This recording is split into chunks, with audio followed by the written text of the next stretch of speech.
ఏరువాక పౌర్ణమి వచ్చినా ఏరు రాకపోవడంతో రైతుల్లో ఆందోళన వ్యక్తమవుతోంది. గతేడాది మే నెలలోనే జూరాల జలకళతో పరవళ్లు తొక్కగా ఈ ఏడు వరద జాడలేదు. దీంతో రైతులు నార్లు పోసుకోవాలా వద్దా అనే సందిగ్ధంలో ఊగిసలాడుతున్నారు. ఉమ్మడి పాలమూరు జిల్లాలోని ప్రాజెక్టుల నీటి నిల్వలు, సాగు పరిస్థితులపై మా ప్రతినిధి సతీష్ గ్రౌండ్ రిపోర్ట్.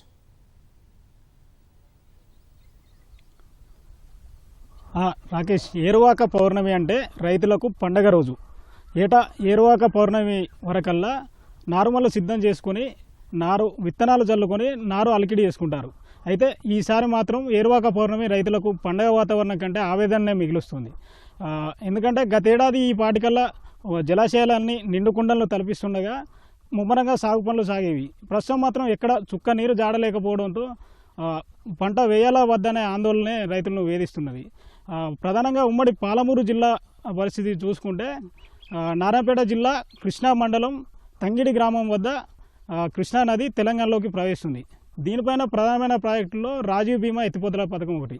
అయితే బీమా ఫేజ్ 1లో పథకంలో భాగంగా బూత్పూరు, సంగెంబండ జలాశయాలు ఉన్నాయి. అయితే బూత్పూరు 1.3, సంగెంబండ 3.3 టీఎంసీల సామర్థ్యం కాగా ఈ రెండింటిలోనూ ప్రస్తుతం 40% మాత్రమే నీళ్లున్నాయి. ఈ రెండు జలాశయాల కింద సుమారు 1,10,000 ఎకరాల ఆయకట్టు ఉండగా ఈ ఆయకట్టు రైతులంతా నీటి కోసం ఎదురు చూస్తూనే ఉన్నారు. ఇక మరో ప్రాజెక్టు జూరాల. అయితే జూరాల ప్రాజెక్టులో పరిస్థితి చూస్తే గతేడాది మే నెలలోనే జూరాల పూర్తిగా నిండగా గేట్లు ఎత్తిన పరిస్థితి ఉంది. ప్రస్తుతం ఈ మాసంలో ప్రారంభంలో రోజుకు 2,000 చొప్పున క్యూసెక్ల చొప్పున కొన్ని నీళ్లు వచ్చినప్పటికీ ఈ ఎండలు పెరగడంతో మళ్ళీ ఆ ప్రవాహం ఆగిపోయింది. ఈ జూరాల ప్రాజెక్టు పూర్తి నీటి నిల్వ సామర్థ్యం 9 టీఎంసీలు కాగా ప్రస్తుతం 6 టీఎంసీల నీళ్లు ఉన్నాయి.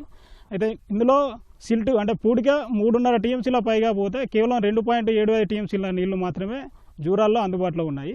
ఇక జూరాల్లోని నెట్టెంపాడు ఎత్తిపోతల పథకం కింద రాలంపాడు, గుడ్డెందొడ్డి రిజర్వాయర్లు ఉండగా ఈ 2 రిజర్వాయర్ల కింద 2 లక్షల ఎకరాలు, జూరాల కింద మరో 1,00,000 ఎకరాలు, మొత్తంగా 3 లక్షల ఎకరాల ఆయకట్టు పరిస్థితి ఇప్పుడు ప్రశ్నార్థకంగానే ఉంది. ఇక మరోవైపు ఇదే జూరాల సోర్స్గా ఉన్నటువంటి కోయిల్ సాగర్ ప్రాజెక్టు వద్ద ప్రస్తుతం మనం ఉన్నాము. కోయిల్ సాగర్ ప్రాజెక్టు సామర్థ్యము పూర్తి నీటి నిల్వ సామర్థ్యం 2.23 టీఎంసీలు కాగా ప్రస్తుతం 1/2 టీఎంసీ నీళ్లు మాత్రమే ఉన్నాయి. దీని కింద పాత ఆయకట్టు 12,000, కొత్త ఆయకట్టు 50,000 లక్ష్యం కాగా అసలు ఎక్కడ ఏ విధమైన పనులు ప్రారంభమైతే కాలేదు. ఈ ఏటా ఈ పాటికల్లా ఈ పొలాలు సిద్ధం చేసుకునే పనులు ఉండే రైతులు ఈసారి మాత్రం అసలు వర్షాల కోసం నీళ్ళు ఎప్పుడు వస్తాయనే ఎదురు చూపులోనే ఉన్నారు. కొంత నీటి సౌలభ్యం ఉన్న రైతులు ధైర్యం చేసి తూకాలు పోసుకున్నప్పటికీ వర్షం పడితేనే నాట్లేసే పరిస్థితి ఉన్నది. ఈ ఎల్నినో నేపథ్యంలో అసలు వర్షాలు రావంటున్న నేపథ్యంలో అసలు కర్ణాటకలోని ఆల్మట్టి, నారాయణపూర్ డ్యాములు నిండితేనే తెలంగాణలోకి కృష్ణా వరద ప్రవాహం వచ్చే అవకాశం ఉంది. అయితే అవి ఎప్పుడు నిండుతాయో తెలియకపోగా అవి నిండినప్పటికీ కూడా మన రాష్ట్రంలోకి ప్రవాహం రావాలంటే కనీసం 15 రోజుల సమయం పడుతుంది. అయితే ఇంకో 4 రోజుల్లోనే ఈ నార్లు పోసుకునేందుకు సమయం ఉందని, అది దాటిపోతే పంట దిగుబడిపైన ప్రభావం చూపుతుందని రైతులు ఆవేదన వ్యక్తం చేస్తున్నారు. మరోవైపు మొత్తంగా చూసుకుంటేనైతే ఈసారి సీజను నిరాశాజనకంగానే ఉన్నది. ఏరువాక పౌర్ణమి రైతులకు సంబరానికంటే కూడా అయోమయాన్ని, ఆందోళన మిగిలిస్తున్నది. ఓ2 స్టూడియో.